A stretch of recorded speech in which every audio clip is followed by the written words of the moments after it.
Mm.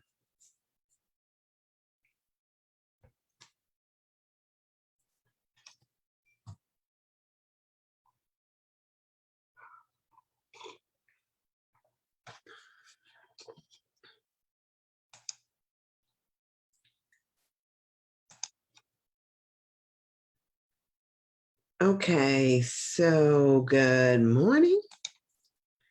I think that I am finally live. So good morning.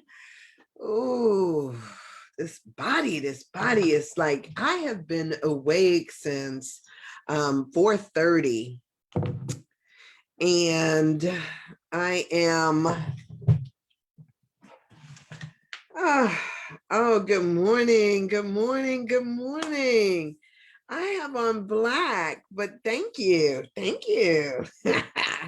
Good morning, Gretchen. Good morning, Erica. I am so glad that you guys are here.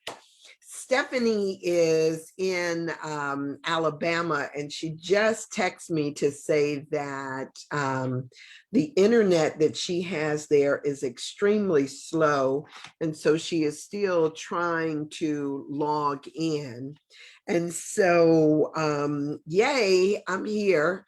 And I would say to you yesterday, I don't know what was the deal, but a lot of a lot of areas had power outages yesterday.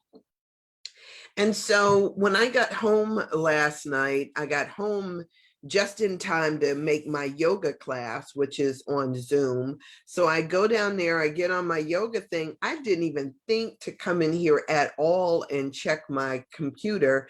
And so this was like a total reboot that I had to do because of maybe, I guess I had a power outage that happened here. I just wasn't here when it happened.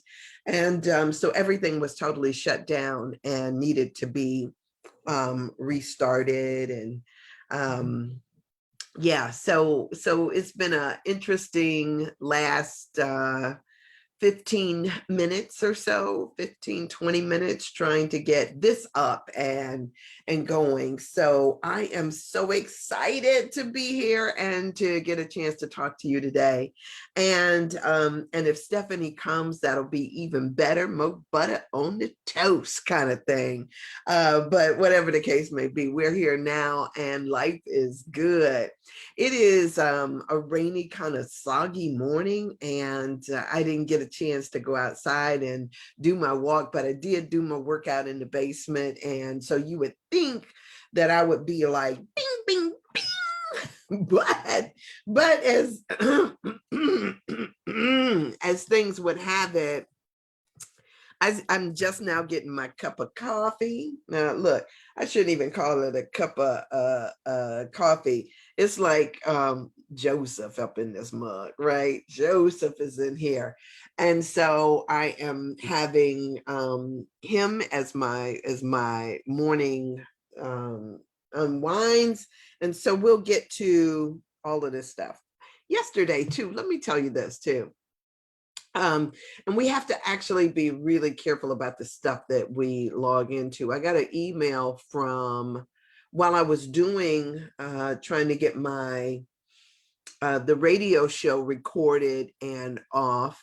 I got a message from a friend of mine. There she is. I got a message from a friend of mine's who he had. It looks like you at your house. I am.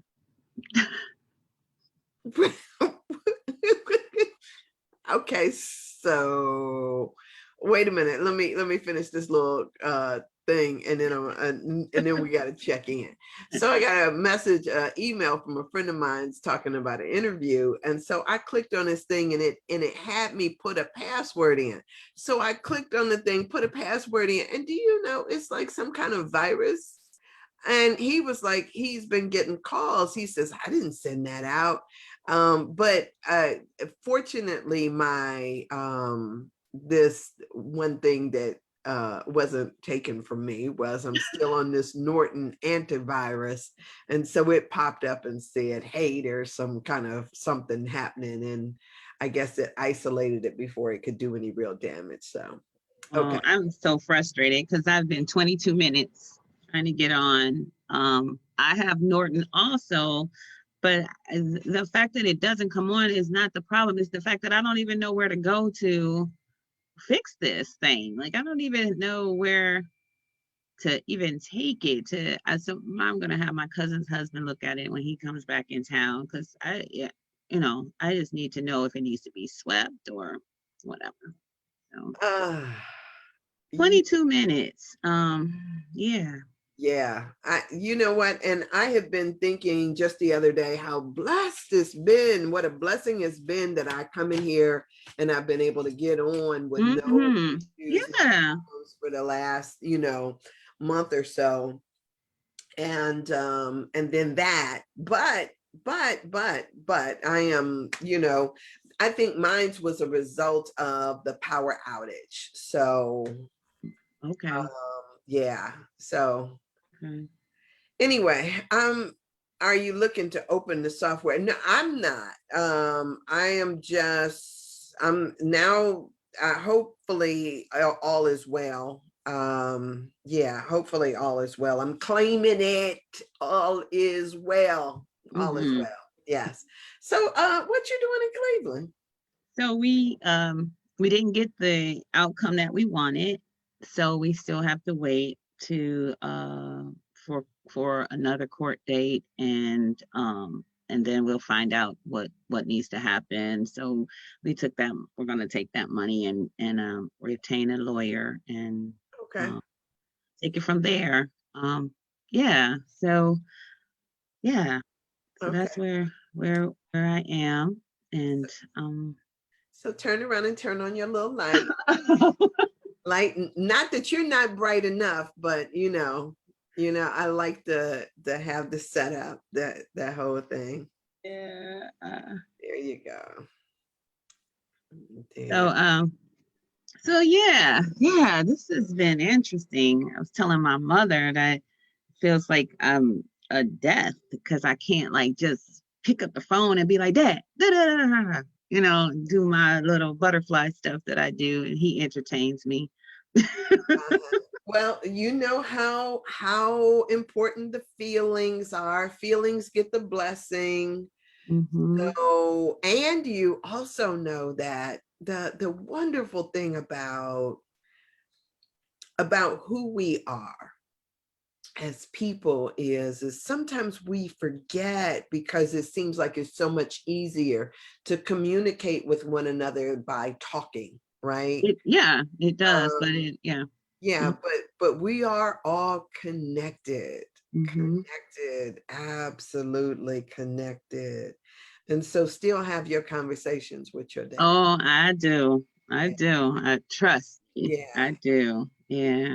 My Present. sisters and I went for about an hour walk in Walton Hills yesterday. One sister's in California and another sister's in Bedford, but we did this FaceTime thing. I didn't know you could FaceTime more than one person at a time. Okay. And so we did that and had conversations with our father and just did some affirmations back and forth. It was really nice. I mean, just affirming each other back and forth. So yeah, it's good. And I absolutely agree with you. Absolutely. Mm. Girl, my mother used to, when I was in college, my mother used to call me. I used to always tell people that my mother was a worrier. Mm-hmm. Worry. You know, she'd stand and stare out the window like she could wheel us to come home. Hey, Henry. Um, yeah, she would just wheel us to come home or something like she needed to know. So she was a worrier. And it was so funny because when I went to college and even when I was overseas, my mother would just call me and she would call me and then it would be like she would say to me, like when I get on the phone, I say hello, she'll say, what's wrong? Oh my goodness, what is that? Yes, I'm like, how do you know something is wrong?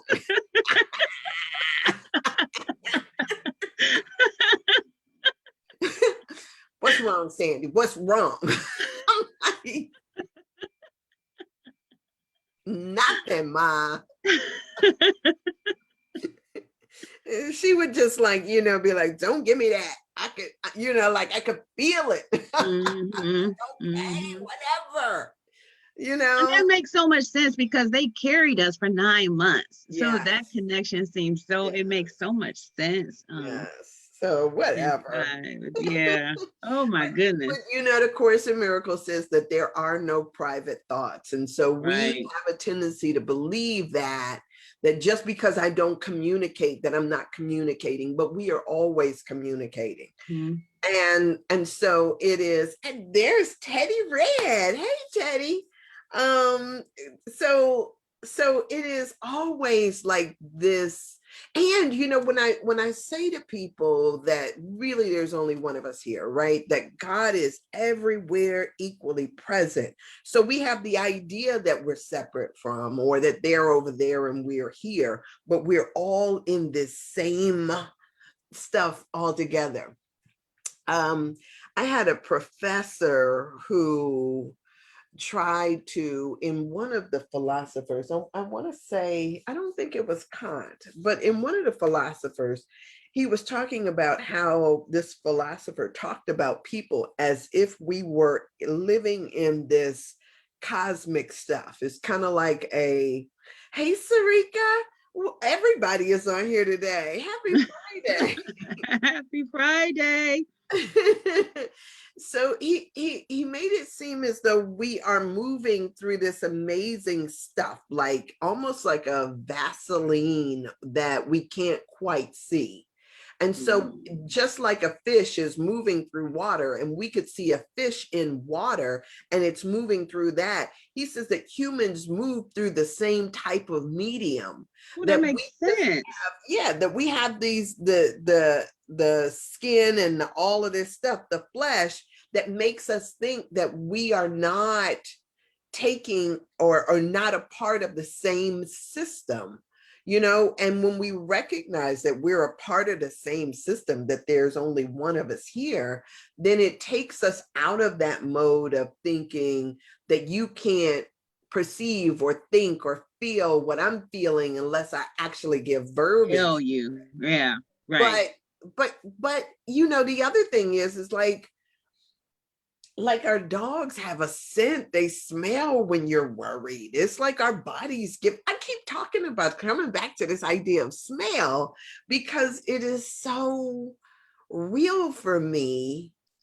This notion that you can smell dis-ease, you can smell people, you can smell different things that you don't, that sometimes it doesn't register because it's not something that we focus in on, or we try to cover up with some I was perfume. gonna say we cover it up because there's so many, you Mhm. know, I don't want to have no conspiracy theories, but there's a system created to desensitize everything that is natural for us and claim it to be bad or not good enough. And Uh-huh.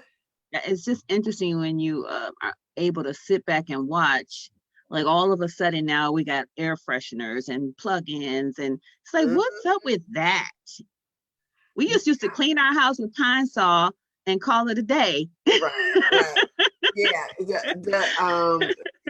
in the Matrix, they would say that it's the wool that's been pulled over our eyes to blind us to the truth. And Yeah.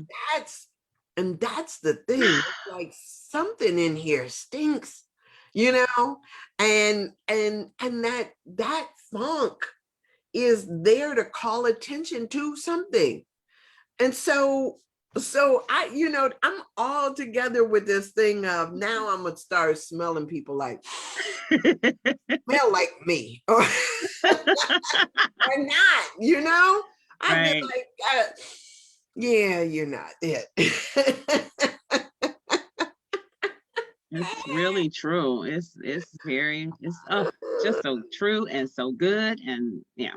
But Yes. as I'm just paying attention to the the the collaborative, collective movements that are happening that kind of counter, especially the stuff that we're studying in this book. It Mhm. just it's such a contradiction to the light, to the lineup. Um, Right. Right. mhm, And mhm. what's natural to us? I mean, if can you imagine if we are on the verge of totally rediscovering some capabilities that we have lost in the transition and the fire, and then to figure out how to reclaim all of that is Yes, just amazingly juicy. yes. That's the journey that I love about this, the adventure that we're on right now. That I've been on this place. You know, people make fun, they have to call those type of people hippies. I'll be a hippie. Um, there's always some negative connotation that comes with trying to stay as close to who we are or you are as possible. So look, my second chakra just lit up.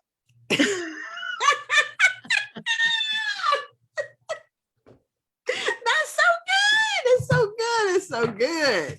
But it just lit up. It's like, hello, I'm here. I can tell you, I can guide you, I can show you. Yes. And so Teddy is, yeah, she's talking about the hidden mysteries, and I think that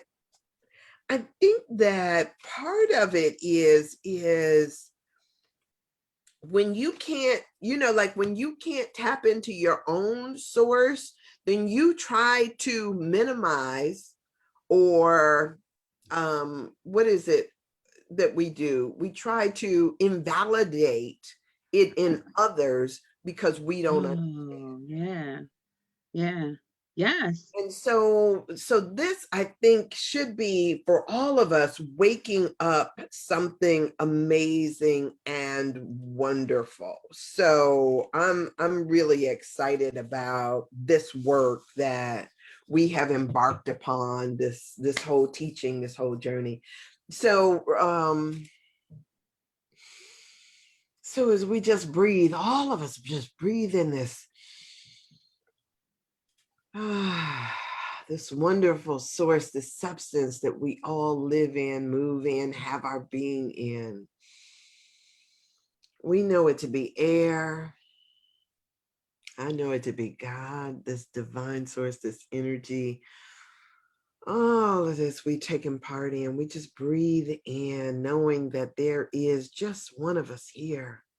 We live, move, and have our being in this source called God. So as we come into this present moment, we know that the words spoken here are filled with her light, love, and wisdom of the highest. Hmm. So we just say thank you. We open ourselves up to this divine communication and we bless it. And so it is. Amen. Amen. Amen. Oh, y'all, I'm just so excited about this because I can feel it. How's your experience going, Stephanie? Good. Yesterday was a little challenging. What did I do yesterday? I ate bacon. Um, mm, did that. They say go big or go home. Not an apple, not a peach. No, Okay. I had bacon yesterday. It was really a bacon kind of day for me too. So I ate bacon, and then my mom made some. I had purchased some turkey Italian sausage, and when I came back from my walk, my mom had made them, but I thought she made them for she and my father. I didn't think they would even like it because everybody makes fun of how I eat. Uh-huh. But she cooked them, and she was like, "That was amazing. I left you one on the thing," and I'm like, "Ma," and she was like, "Oh, I forget. I can't keep up with you when you're eating and when you're not." So I was like, well, just put it in the freezer. I'll get to it on Saturday. I mean on Sunday when I break this thing off. Okay. Yeah, so yeah, I did. I had bacon yesterday. Okay. Guilt free. It's my Okay. life. I live in Yeah. it. There So, you but go. There you just go. picked up again and started my process. I feel so good. Okay. Let me just say that, everything that's happening is happening, but I feel good. I Okay. feel really good. I feel good. You know. Excellent. Mm. Excellent. Excellent. Excellent. Okay. So,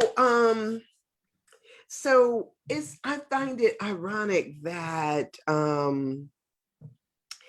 as we're talking and as we're communicating, that this second chakra stuff is lighting up for me. And for those of you who may be listening to for the first time or first time in a while, I love you too, Teddy.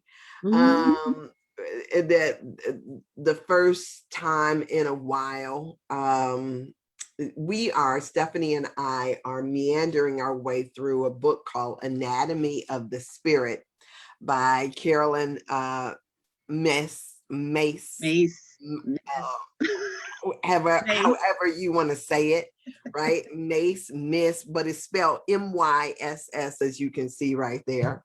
Um, and we are just in this book. We are like 81 pages in. We both read the book. I probably read it about 3 or 4 times, but it is an amazing work. And one of the things that it is doing is bringing different ideologies together to talk about our system and our bodies.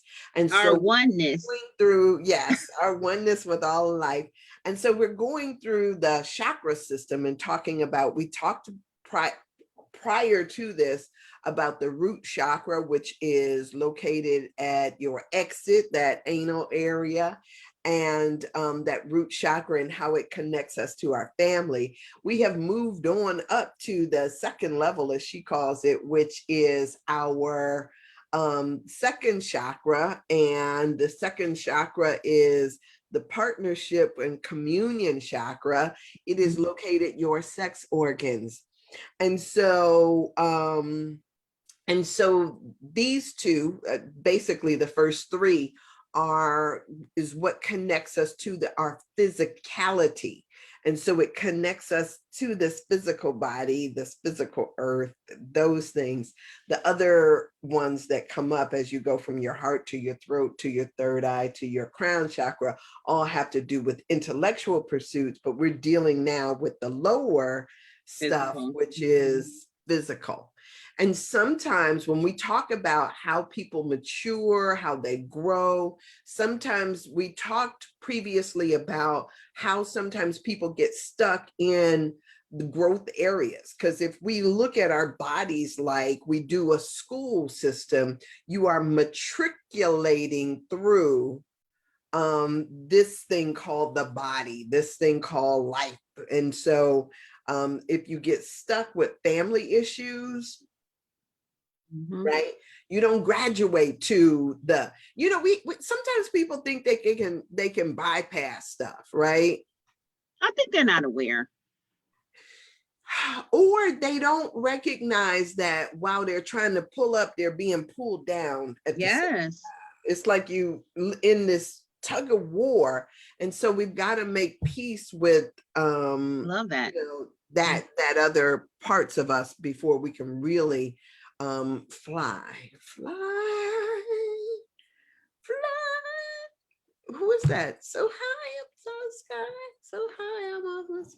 Thank you, thank you, thank God for you. Oh, the wind beneath my wings. Okay, I had to get that. I had to get that song because I just Oh, heard it. Okay. Oh, that I'm like, is that what that was? I The used wind. to cry every time I heard that song, "Wind Beneath My Wings."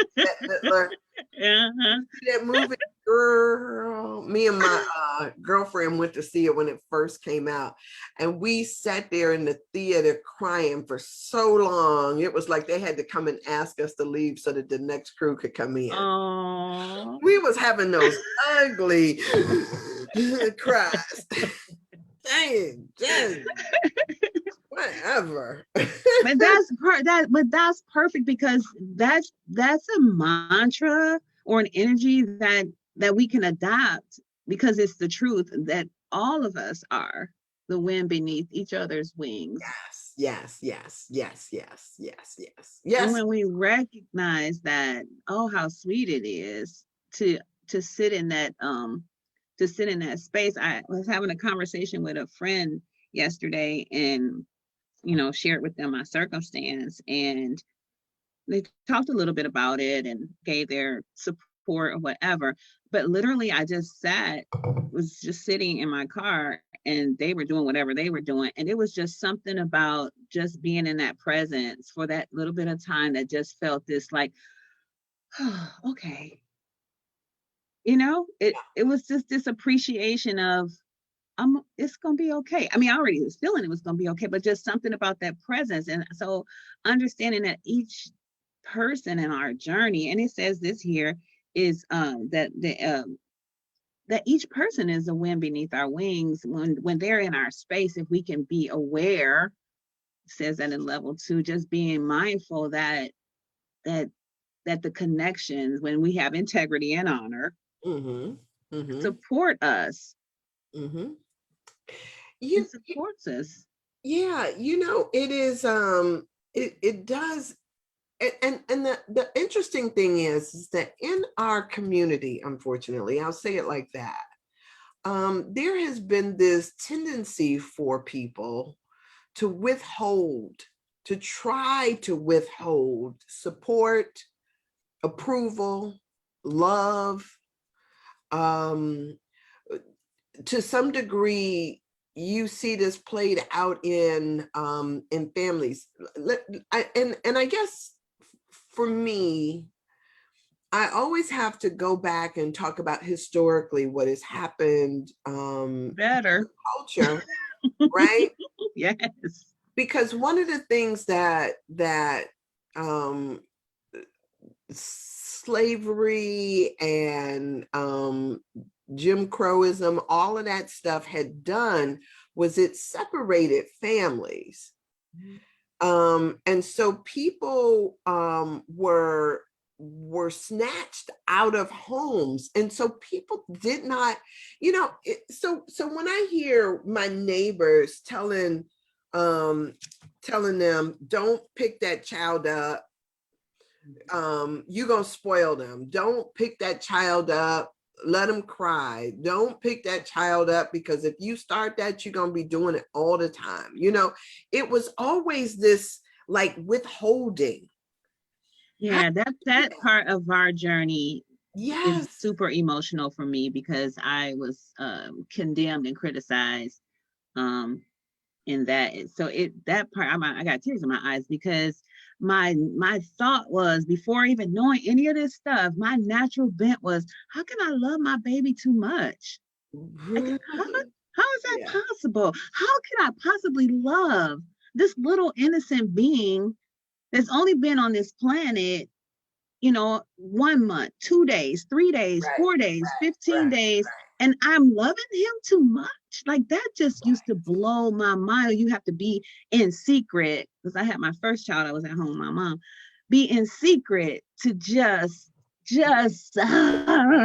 in, to touch him, to hold him. Yes, because you constant, but that's like the residual effect of where our culture has been. Mm-hmm. And until we understand that that is like a necessity, Oh like, my God, it's like life. right, right. And that's why we feel that desire, that need. And sometimes little kids, when they get that from somebody outside of the family, right? Let me just love on them because they're not getting it, you know, they will learn how to act out in order to get the Get it. attention, the Mm-hmm. affection, the love that they need in whatever kind of way it comes. It's true, because we were created that. This thing says integrity and honor, the connection is the communion is a part of health. Like, it's necessary for our health. And Mm-hmm, we see that over and over again. It's mm-hmm, necessary because, like, the whole cancer thing is that feel that harboring the energy of being neglected or mistreated, and not being able to forgive and let go. And so then life starts to fester. You get the disease in there because you are holding on to harbor, or a lack of connection. Like women, I'm just going to use women because that's my thing, but whose partners are distant and disconnected. So Mhm. then there's these hysterectomies that happen, and it's so many. I know I'm skipping ahead, but I know it to be true because this is what I work with, and that part of the anatomy, the one that we're talking about, starts to break down. Yes. Oh, yes. You know what? So let me tell you this. This is a side. This is a side thing. And y'all that don't know me by now, shame on you, right? Because shame on you. Or But hold on to your seat. so so it's so interesting that I have friends that are 60 years old. They're still talking that stuff like they got the world's most greatest diamond in between their legs, right? And they can't let nobody. And I'm sitting up there saying, well, how is that working for you? Right? If some folks are going to die virgins without recognizing that that thing was not put there to just sit there and be ignored. Right. It is a living organ, and it requires attention. Yes. It requires something. It love. Marianne Williamson has a quote about um, intimacy, sexual intimacy, and was saying that it is well known. Where's my phone? It is well known that after sexual intimacy, both men and women, but particularly women, walk above the sidewalk. Yes, girl, people can look at you and tell. They can look at you and tell, like, whoa. Where you been? Wait a minute. Wait a minute. Sometimes they'll say, what you do? Get a haircut? Your facial? What? You know? What you do Oh different? gosh, that's yummy. You're glowing. I mean, so I'm just saying, we have got to, our bodies are, they are just amazing. The expression is dipped in gold and trimmed in diamonds. Well, Mm. so I personally recognize that it is more valuable than all of that. So I can get gold and diamonds with it. But yeah, it's life. It is life. Life. It is life. Um, and so while she's looking for that, I am going to, when we violate our honor or compromise in any way, we contaminate our spirits and our physical bodies. So honor, we talked about honor yesterday. We talked about why honor is important. It's not just important to other people, but it's more so important to yourself. When you live without honor and integrity, you are compromising yourself. Mm-hmm.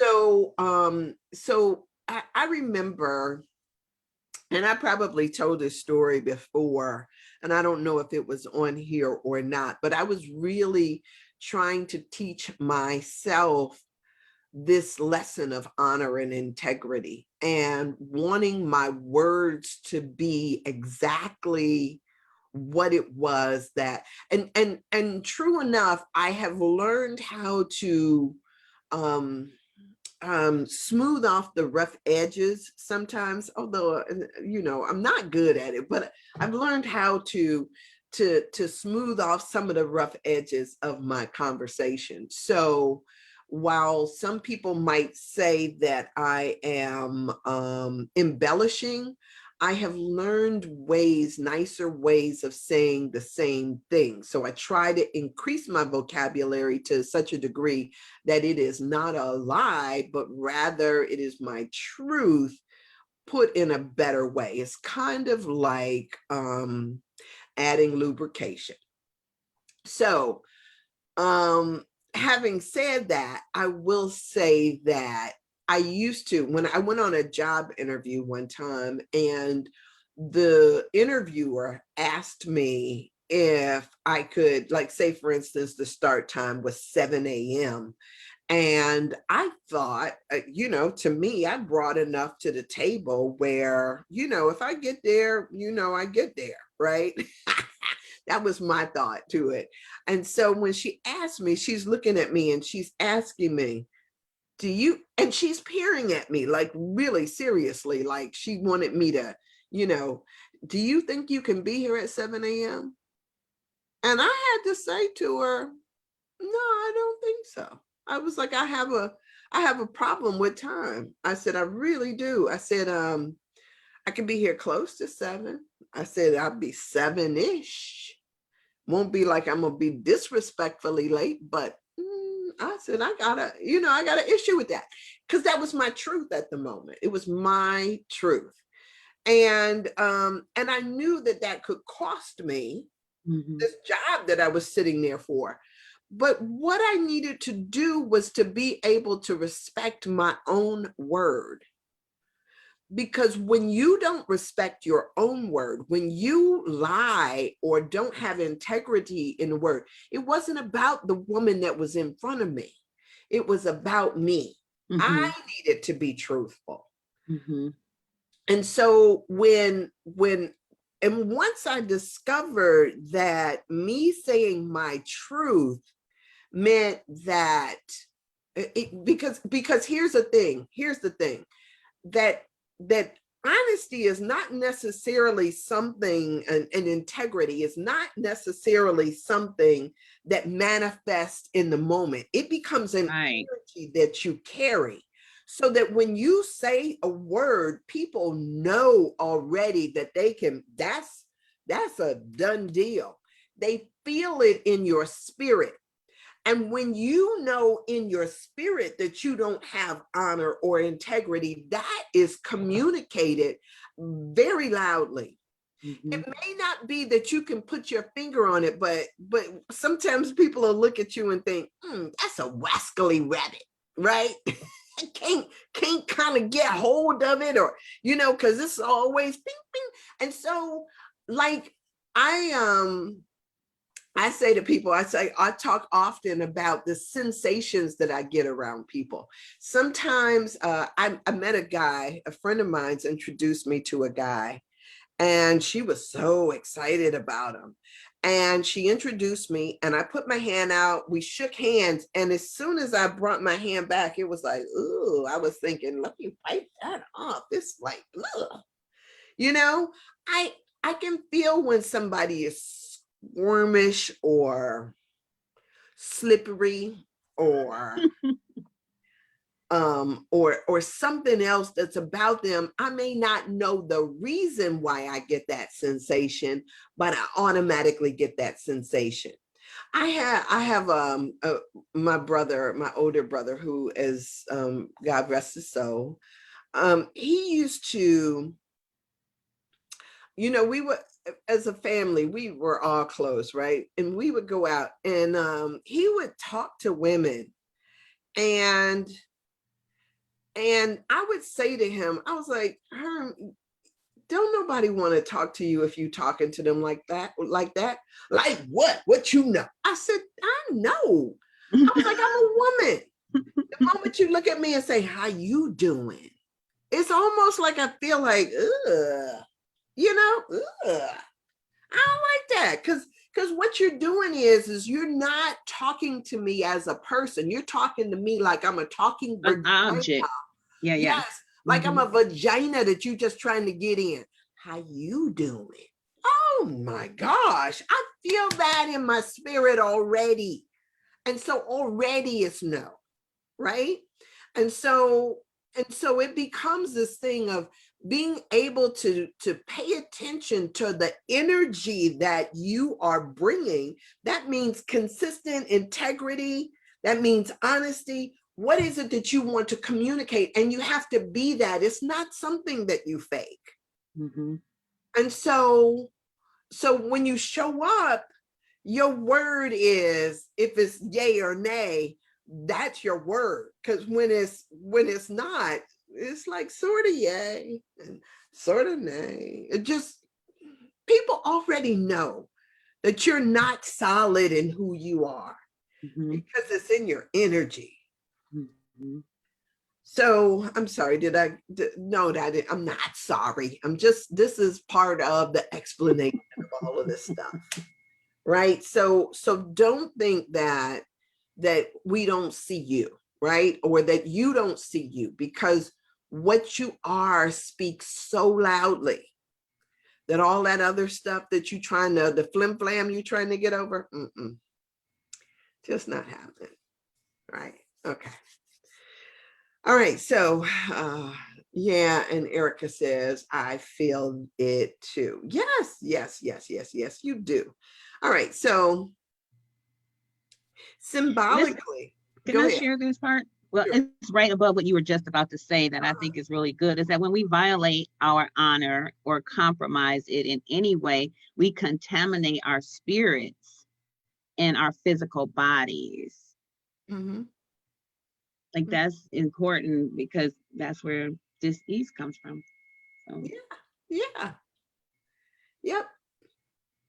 All right. So symbolically, the sacrament of communion radiates into our system the truth that each person with whom we share a union is a part of our lives by divine design. design. Mm-hmm. Ooh, so and that right there is deep in itself, right? That each person with whom we share a union is a part of our lives by divine design. Mm-hmm. And so don't scatter your energy by, oh, and you get a cookie, and you get a cookie, and you get a cookie, and you get a cookie, right? Because when we break bread with someone, we are symbolically acknowledging that we are all part of one spiritual family and that everybody we know is there by divine design, and we will all need one another to enrich our lives. Now, remember, I was talking about this Prentice Mumford, right? And I want to see if I can bring up, I'm going to bring up this thing here. And so Prentice Mumford wrote a book called Thoughts Are Things. And this is back, Prentice Mumford was back, I think, at the turn of the century, like, back in old school, old school, at the turn of the century, where we had a lot of other people that were out and talking about this type of thing, right? Thoughts are things. So um, I just want to read. I don't know what I pulled up. I just searched for a word and then I pulled up something. So I'm going to read something for you, and you guys bear with me, and we'll see where it goes from here. He says, if a character to which you are strongly attracted is described as being confined for years in a dungeon, suffering physical and mental pain from such confinement, and in the pages of that book, if you follow such life and become absorbed in it, you do actually live therein. How many times have we read a book and been totally transported into that space, Yes. right? You will, if you are so reading such history day after day and getting thoroughly absorbed and merged in it, find your vitality or your digestion affected in some way. The law operates, though you may never dream that the cold which you have taken so easily through a lack of vitality, the headache or the weakness of digestion, is owing to a mental condition brought on you temporarily through living in a thought of a book that you were reading, yeah, and it being in that state of mind. These are unhealthy books, and so are plays which work strongly on people's emotions in dramatic representation of scenes of horror, distress, or death. Whoo! Now, isn't that big when we think about what we watch on our televisions too? The health of thousands on thousands are in, and this is before television, right? Right, This, right. when Mm-hmm. remember I was just telling you about his age, his age range, right? I don't have the exact dates of his stuff, but I know that he was turn of the century, kind of 1800s into the 1900s. But I can go back and check that out for you after the fact. The health of thousands on thousands is injured through attracting and fastening on themselves through attracting and fastening on themselves while in a negative or receiving condition, these unhealthy currents of thoughts and their consequent unhealthy mental states. Now, I was trying to get to this receiving conditions because that was where he talked about receiving conditions. I got to write that down and I'll search that word next, but I'll do that He, at another he was point. he was born in 1834. 1834. So this is before all of that television stuff was out, right? Mm-hmm. Thank you. So Mm-hmm. while eating, one should always be in the receptive condition, for then you are gathering material elements to nourish your body. And if you eat in a calm, composed, cheerful frame of mind, you are receiving a similar character of thought. To eat and growl, to argue violently or intensely with others, to eat and still think business and plan business is to be positive when of all times you should then be negative. Hmm. Hmm. It is like working with your body while you eat. You send while you are arguing or grumbling that force from you, which is needed for digestion. It Hmm. matters little whether you grumble or argue in speech or in thought. There is also injurious results to you when any person at the table is, for any reason, any offensive habit, any peculiarity of manner or mood unpleasant to you, and you are thereby obliged to endure instead of enjoying his company. For all endurance means the putting out of positive thought. In other words, working in mind to drive off the annoyance, especially the dinner in the latter part of the day should be the day's climax of happiness, a union of minds in perfect accord with each other, a conversation light, bright, lively, and humorous. The palate's appreciative of artistic cookery, and the eyes are also regaled with the appointments of the table and the dining room. In such Hmm. a condition and in such receptive state, you absorb a spiritual strength coming from the thought of all about you as they absorb yours. But if you eat in a social dungeon, in the barracks of a restaurant, where only material food is given, in an unhappy family full of petty jealousies and complaining, in a boarding house, in a boarding house manager, you may exhaust yourself in resisting and enduring annoyances, thereby lessening the power of digestion and the assimilation of your food. And you absorb also more or less the discontent or moodiness of those about you. And you carry away a load worse than useless, a load which is the real cause of an imperfect digestion, of consequent physical weakness and mental unrest or irritability. That is the section I was looking for. So let me bookmark that so I can come back to that and read it for clarity. So that was so Prentice Mumford writing about stuff like that when we are in our receiving modes and what we have to do mentally in order to guard up against the negative Yes. or the ideas that are being shared. And so it matters who we are engaged with.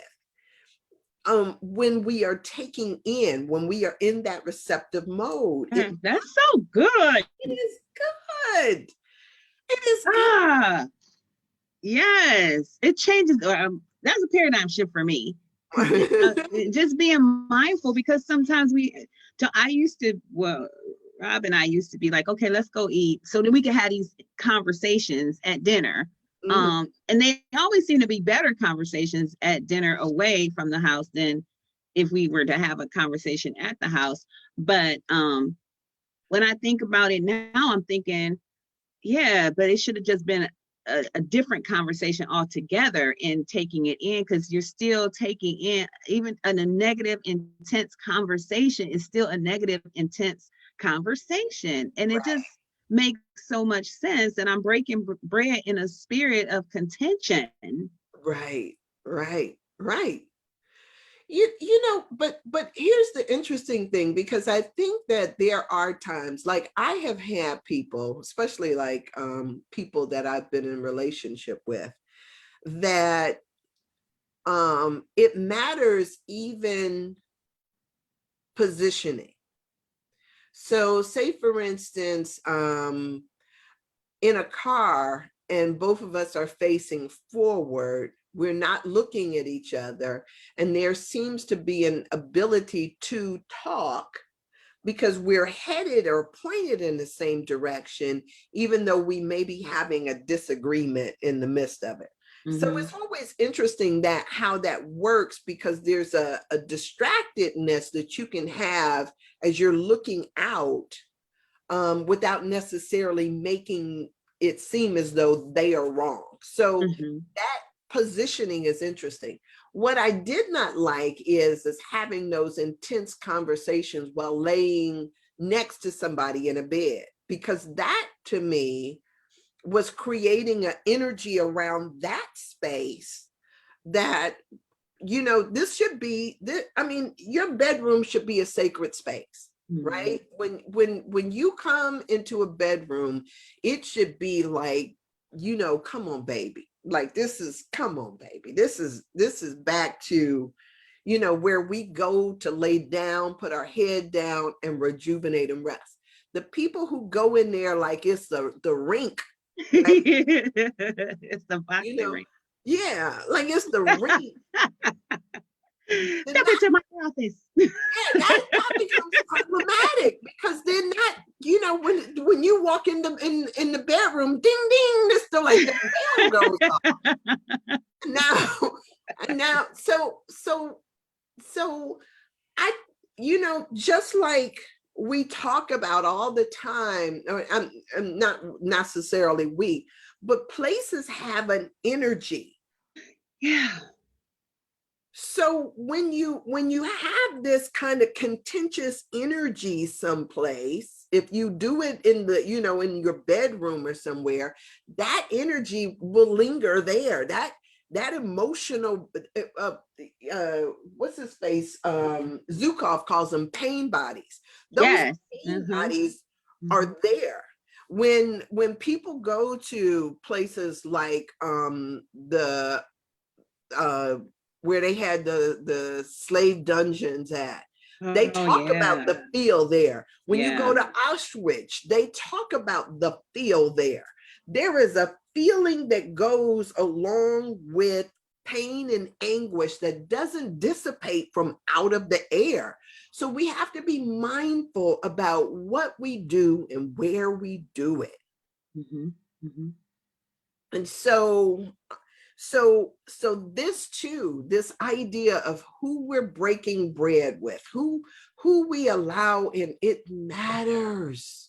Does matter. And It when I was reading this, I thought about um the Carl Jung about the shadow self, and Uh-huh. that when there's this, when you, if what we just read is that people are in our space for a divine connection, but yet it don't feel divine, oftentimes the question is, what is it in you that I am resisting in me? Mm. And that becomes the shadow part of us, because if I'm here by a divine connection and then something about this is not jiving, not just a passerby, but I'm saying a union, and and in marriage therapy, one of the things is whatever I'm seeing in my partner, I probably need to take a look in the mirror and see for myself first before Mm-hmm. making a decision to check my partner. I Right. need to check me first, because Right. 90% of the time, the issue that I'm seeing in this divine connection is me, Right. reflection. And that's why the union is so important, because the unions help us to pay attention to who we are, Mm-hmm. Mm-hmm. to pay attention to Yes. myself. Yes. Yes. What I see in you, I see in me. Mhm. Right. And so that projection thing, it becomes, and the things that I point out are not necessarily things about you, but they're what I need to learn. Yes. So so for some reason I hear people say stuff like almost like I'm selfish, or they talk about this idea of selfishness. And sometimes I hear that and it just kind of floats past me, because I don't have a reference or a judgment on that idea of being selfish. Because sometimes I'm thinking to myself, well, why not? You know? Sometimes it's a necessary. Yeah. So, Yeah. I mean, but beyond that, is I, I guess for me, the way that it comes across is that if, say for instance, I am like, there might be something to be learned or gained through that selfishness. And so if I'm truly doing something that is so, let me see, how can I explain this? Maybe, I don't know. Okay, so I just saw back up and walk backwards into it. So my word for today, even before I came on here, I woke up with the word in mind: generous. I had a conversation yesterday with Jessica. Jessica called, and one of the things that I always say to people is be generous with people and your idea about their intention. Always be generous. Be generous. Don't assume that a person means you ill or means you harm or wrong. Be generous. And so assume that a person wants to help you, assume that a person wants to do good, assume that this is going to turn out for your highest and best good. And so I said, in part of my writing today, was give what you want to receive. Because one of the things that the Course in Miracles says is that as I treat you, no, as I see you, I shall see me. mm-hmm. As I treat you, I will treat me. Never forget this, because in you, I will find myself or lose myself. So it's not, It's so true. So it's not different. Like the way that I treat you cannot be different from how I treat me. Mm-hmm. If I say if I withhold something from you, I in essence withhold it from me. Mm-hmm. Because really, we started off this conversation with, there's only One. us, right? There's Yeah. only one Mm-hmm. of us here. And One. so Go ahead. anything I'm I sorry. would deny you, like if I'm sitting up there being jealous, or if I'm being petty, if I'm whatever I'm doing, supposedly to you, I'm doing it to me. Mm-hmm. I can't separate the two. As a matter of fact, Jesus, the way Jesus put it was, when, he was sitting up there having this conversation, he was like, well, when I was hungry, you fed me. And when I was without clothes, you clothed me. When I was, when I needed this, you gave it to me. And they were like, well, when did that When happen? do we do that? It's like, as you did unto any of these, you have also done unto me. Mm-hmm. And so it becomes this thing of every time we have to look at it as if that person that is before us is not separate from us, but rather it is us. And so being generous becomes part of what we bring to a situation, right? And so I guess when I was thinking about all of this absolutely matters, because it's always only ourselves that we're dealing with. Mm-hmm.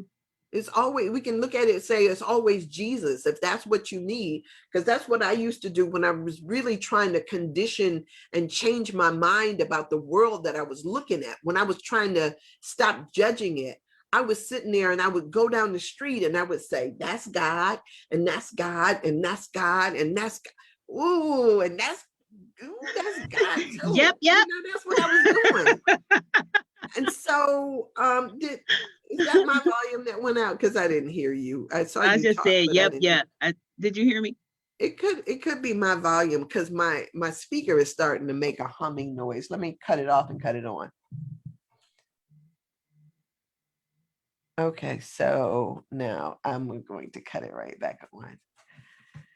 Now say something. Can you hear me? Yes, I can hear you. Wow. I said, yep, to when you were saying, and even that is God, because even in here, Carolyn Mace, whatever her name is, Carolyn says, we could not see the divine purpose in a union that we choose to interpret negatively.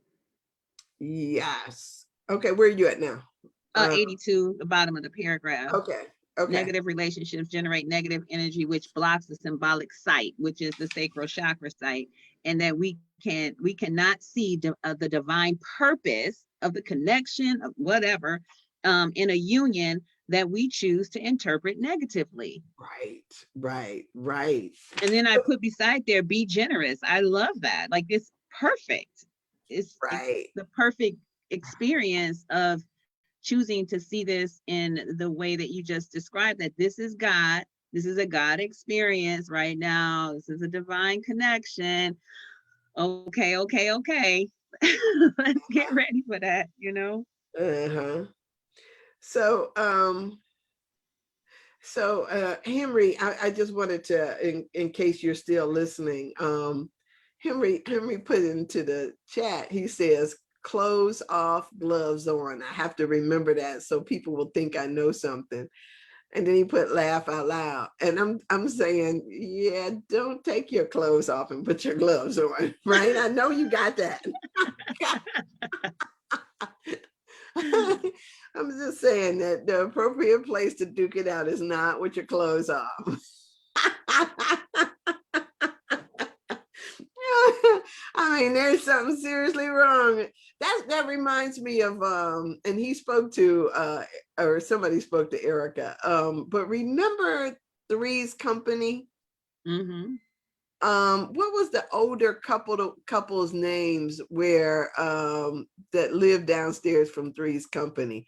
And the guy would always, every time his wife wanted to do something, he would act like he was asleep, or he would he was always like just so disgusted with his wife. I can't even think of what the name of that couple was, but it was just hilarious how and we laughed at it because it was hilarious, but it was just one of those rejections that he constantly had towards her. That was just I can't even think of what the name of it was. But before we go, I want to make sure that we thresh out the rest of that paragraph, and then we'll pick up with that. That some right at the top of the paragraph, yes. Some of these unions are painful, is a necessity.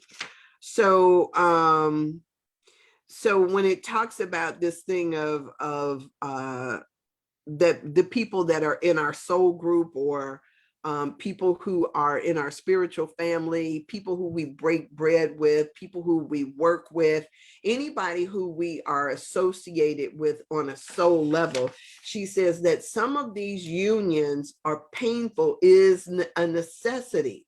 Everyone in our life plays a role essential to our development. Mm-hmm.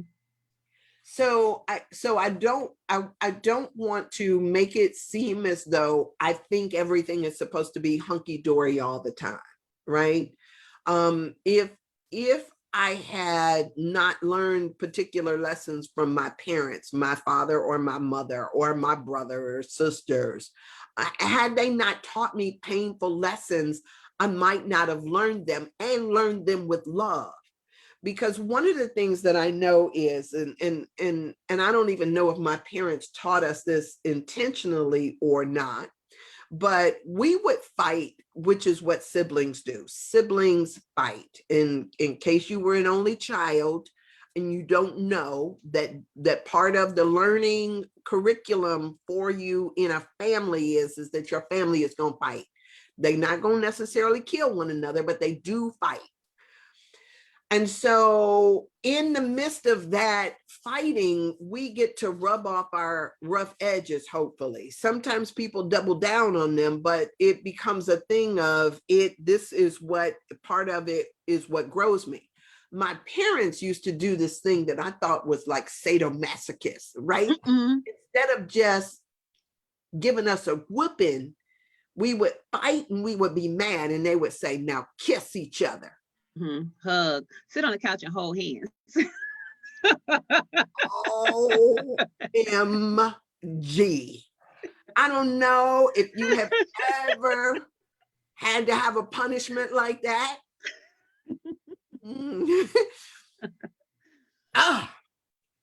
But it was intense and it was painful. It was more painful than the fight itself to have to kiss somebody and make up. Oh, Not when I'm not ready, but it's important. right.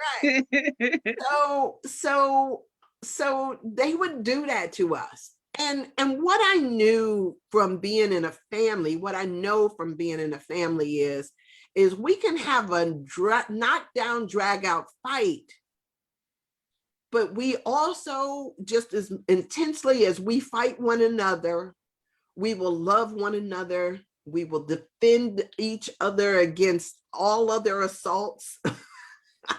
There is a bond there that is unbelievable, but they are your best fights and they can trigger you better and faster than anything or anybody. And that is by design too. Mm-hmm. So it's in those little classrooms called families where we get best lessons. Yes, if we allow it, because when your challenge is to become mature enough to recognize and live by these truths that the painful unions are a necessity. So we have to be mature enough to understand that, okay, this is showing up for my highest and best good. Yeah, well, you know what? I at the time I didn't realize that. At the time I did not know any of that stuff, right? Right. When you're in the midst of that struggle, you that is good for me was not in my thoughts. No. Mm-mm. In Mm-mm. hindsight, I see it absolutely. Yeah. So yes, everyone plays an essential role in your development and your challenges to become more mature. Yes, yeah, to recognize and live by this truth. It's unnatural. And and some people do get stuck, right? Some people do get stuck, especially when you're stuck in victim mode, right? When you make Victim yourself, consciousness. yeah, yes, when you make yourself the victim of everybody else. And I'm so thankful that, because I can remember my little brother caught hell because he was the little one of the family. He caught major hell. We all picked on him. My little sister Valia, she caught hell. And I'm so glad that they didn't stay stuck in that energy. But we're able to see beyond that, to get to the love, to get to this is what happens in the midst of a family, and then just keep moving on. So but yes, when you get stuck in that, and when you don't allow yourself to forgive or release it, when you don't allow yourself to see a redefinition or have some kind of a growth around that, you may be stuck in that area. So and if you're stuck in that area, work. You got work to do, right? Don't let it go. Don't look away. Get your blessing out of it, and because it is there. So I'm going to mark off at the bottom of this paragraph because you already talked about this stuff before. Y'all feel yourself today. I mean, let your second chakra just light up, right? Just let it pay attention. Yeah, let it guide you. Mm-hmm. Right. And speak. Oh, yesterday during yoga, we Daphne taught yoga yesterday, and Daphne is a trip. She bless her heart, she